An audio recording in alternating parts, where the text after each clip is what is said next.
جیسے کہ آپ جانتے ہیں کہ ہم نے پیچھے 84 عربی زبان کے الفاظ یاد کیے ہیں. اس کا طریقہ یہ تھا کہ ہم نے حروف تہجی یا الفابیٹ لیٹرز جو عربی زبان کے تھے وہ 28 ہے. تو ہر ایک لیٹر کا یعنی کہ ہر ایک حرف کا ہم نے عربی زبان میں 3 الفاظ کو جو ہے لرن کرنے کی کوشش کی. جیسے کہ الف سے 3 الفاظ، پھر اسی طرح جو ہے با سے 3، تا سے 3. تو اس طرح جو ہے یہ ٹوٹل 28 حروف جو عربی زبان کے ہیں ان کے ضمن میں ہم نے 28 حروف کے ضمن میں ہم نے 84 الفاظ کو لرن کیا. تو اب انہی الفاظ کو ہم ریپیٹ یا انہی الفاظ کو ہم دہرائیں گے اس دوسرے سبق میں، یعنی کہ آگے چل کر جو ہماری یہ دوسری کتاب ہے تو اس کتاب کا ہم آغاز کریں گے یا اس سبق کا ہم آغاز کریں گے جو ہماری تقریباً 6 یا 5ویں سبق آج کا ہے. اس میں ہم انہی الفاظ کو دہرائیں گے لیکن اس کے ساتھ ہم استعمال کریں گے، یعنی کہ ان کو جملوں میں استعمال کریں گے. اور جملہ جو ہم استعمال کریں گے وہ ہم اسمی اشارہ سے شروع کریں گے تاکہ ہم جس طرح بچوں کو سکھاتے ہیں کہ یہ کتاب ہے، یہ قلم ہے، یہ گھر ہے، یہ لڑکا ہے، یہ لڑکی ہے، یہ کھلونا ہے، اس طرح جو عربی زبان میں بھی ہم یہ شروعات کریں گے تاکہ آپ شروع سے ہی ان چیزوں کو اچھے سے سمجھ سکیں. تو آج ہم اسمی اشارہ کا باضابطہ آغاز کریں گے. اس میں ہم حاذا مذکر کے لیے اور اس کا مؤنث کے لیے استعمال ہوتا ہے حاذی. پہلے ہم حاذا سے الفاظ جو ہم نے پیچھے مطلب کہ اسباق میں پڑھے ہیں انہی کا یہاں پہ استعمال کریں گے اور آپ کی اسکرین پہ یہ آپ دیکھ سکتے ہیں. شروع ہم کریں گے حاذا قلم. حاذا قلم چونکہ قلم واحد ہے، مذکر ہے، تو اس کے لیے جو ہے حاذا یہ بھی واحد ہے، مذکر کے لیے استعمال ہوتا ہے.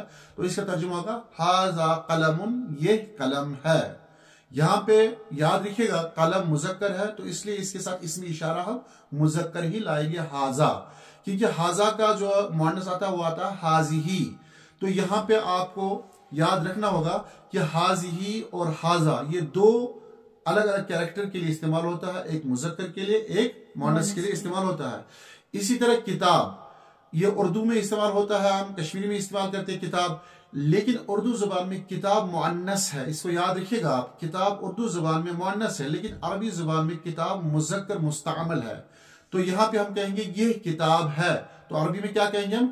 حاذا کتابن. حاذا کتابن، یہ کتاب ہے. پھر اسی طرح آپ دیکھیے تیسرا لفظ مسجدن. مسجد مذکر ہے تو ہم جملے میں استعمال کریں گے، ایک شارٹ جملے میں ہم کہیں گے یہ مسجد ہے. حاذا مسجدن. حاذا مسجدن، یہ مسجد ہے. پھر اسی طرح اور یہ لفظ دیکھیے آپ طفلن. طفلن بچے کو کہتے ہیں. اسی طرح ولدن لڑکے کو کہتے ہیں. ولدن لڑکا، طفلن بچہ. اور طفل یہ لفظ مذکر ہے تو اس کے لیے مذکر استعمال لائیں گے ہم حاذا. کیا کہیں گے جملہ؟ حاذا طفلن. حاذا طفلن، یہ بچہ ہے.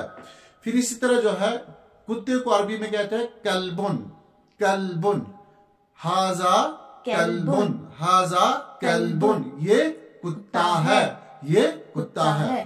پھر اس طرح جو ہے کریسنٹ چاند، آدھے چاند کو عربی زبان میں کیا کہتے ہیں؟ ہلالن. ہلالن. تو کہیں گے حاذا ہلالن. حاذا ہلالن. پھر اور دیکھیے ایک لفظ اور رجلن. رجلن کہتے ہیں آدمی کو، مین کو. رجلن تو کہیں گے یہ آدمی ہے. عربی میں ترجمہ کیا ہوگا؟ حاذا رجلن. حاذا رجلن. بالکل شارٹ جملے ہیں. پھر انشاءاللہ انہی کو ہم ایکسٹینڈ کرتے رہیں گے، آگے بڑھاتے رہیں گے. تو یہ ایک اچھی خاصی پھر بعد میں جو آپ عبارت خالی کر سکتے ہیں، لیکن یہ بیسک ہے، شروعات ہے. تو اس طرح آپ یاد رکھیے گا. کیا کہیں گے ہم؟ حاذا رجلن. حاذا رجلن، یہ آدمی ہے. پھر اسی طرح ولدن. ولدن کہتے ہیں لڑکے کو.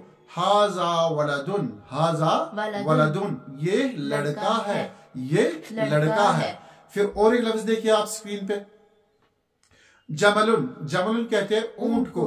تو کیا معنی ہوں گے اس کے؟ حاذا جملن. حاذا جملن، یہ لڑکا ہے. یہ اونٹ ہے. سوری، حاذا جملن، یہ اونٹ ہے. تو یہاں پہ جملن کے معنی کیا ہے؟ اونٹ. میں نے کیا کہا تھا؟ آپ نے بولا لڑکا. لڑکا. تو یہ میں نے جان بوجھ کر کہا تھا. میں دیکھنا چاہ رہا تھا کہ آپ یہاں پہ اویئر ہے کہ نہیں ہے، تو اس لیے میں نے یہاں پہ کہا لڑکا. حاذا جملن. حاذا جملن، یہ اونٹ ہے. اب دیکھیے حاذا سے یہ الفاظ آگے. اب ہم مؤنث کے الفاظ لیں گے. یا آپ پیچھے اسباق میں دیکھ سکتے ہیں. یا تمام الفاظ ہم نے پچھلے اسباق میں پڑھے ہیں, لرن کیے ہیں. اگر آپ نئے ہیں یہاں پہ تو آپ ان پچھلی ویڈیوز کو دیکھ لیجئے تاکہ آپ کے لیے آسانی ہو. یہ آگے یہ سیریز جو چلے گی انشاءاللہ اس کو سمجھنے کے لیے آپ کے لیے آسانی رہے گی. اب مؤنث کے لیے ہم استعمال کریں گے حاضی. مذکر کے لیے استعمال کیا ہم نے حاضا. اب مؤنث کے لیے کیا استعمال کریں گے حاضی. تو یہاں پہ اسم اشارہ اس کو کہتے ہیں. یہ اسم اشارہ قریب ہے. ایک ہوتا ہے اسم اشارہ بعید, وہ بعد میں پڑھیں گے ہم.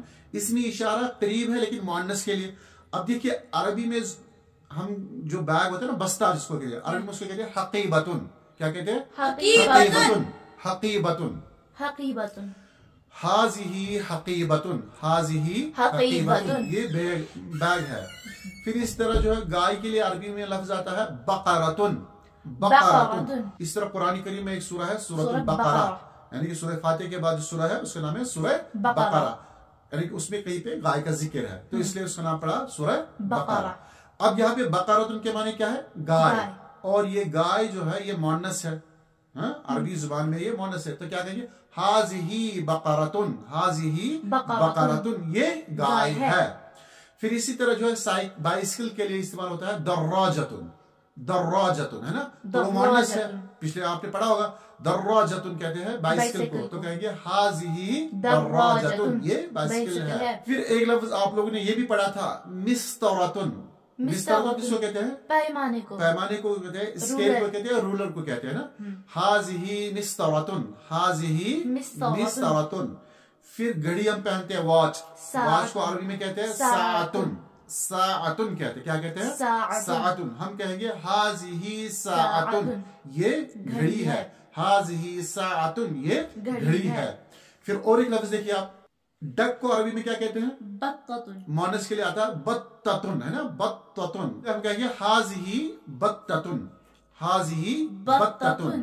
حاضی بطتن. تلمیذن ہم مذکر پڑھ چکے تھے لیکن ہم یہاں مؤنث پڑھیں گے تلمیذن مذکر. تلمیذتن. حاضی تلمیذتن. حاضی تلمیذتن. یہ شاگردہ ہے. پھر اس طرح جو ہے لڑکی کے لیے استعمال ہوتا ہے بنتن. تو کیا کہیں گے؟ حاضی بنتن. حاضی بنتن. یہ لڑکی ہے. پھر ہم ٹوپی جو پہنتے ہیں عربی میں, ٹوپی کو عربی میں کیا کہتے ہیں؟ قلنسوۃن. کیا کہتے ہیں؟ قلنسوۃن. قلنسوۃن. تو کہیں گے حاضی قلنسوۃن. حاضی قلنسوۃن. تو آج یہ ہم نے اسم اشارہ قریب کا مؤنث اور مذکر واحد پڑھا, اور اس میں سے وہی الفاظ ہم نے دہرائے جو ہم نے پچھلی سیریز میں یا پچھلے ویڈیوز میں آپ کو پڑھایا تھا. تو ان الفاظ کو ایک بار دیکھ لیجئے گا اور اس سبق کو آپ لرن کریے. انشاءاللہ نئی ویڈیو میں آپ سے پھر ملاقات ہوتی ہے. آپ تمام احباب سے التماس ہے سبسکرائب کرے, لائک کرے, اور اپنے احباب دوستوں اور رفقا کے درمیان اس سے شیئر کرنا بالکل نہ بھولیں, کیونکہ تعاون علی البر والتقوی کے تحت یہ ثواب کا کام ہے, اور ثواب کی نیت سے ویڈیو کو ضرور شیئر کریے گا. اللہ ہم سب کا نگہبان. السلام علیکم ورحمۃ اللہ وبرکاتہ.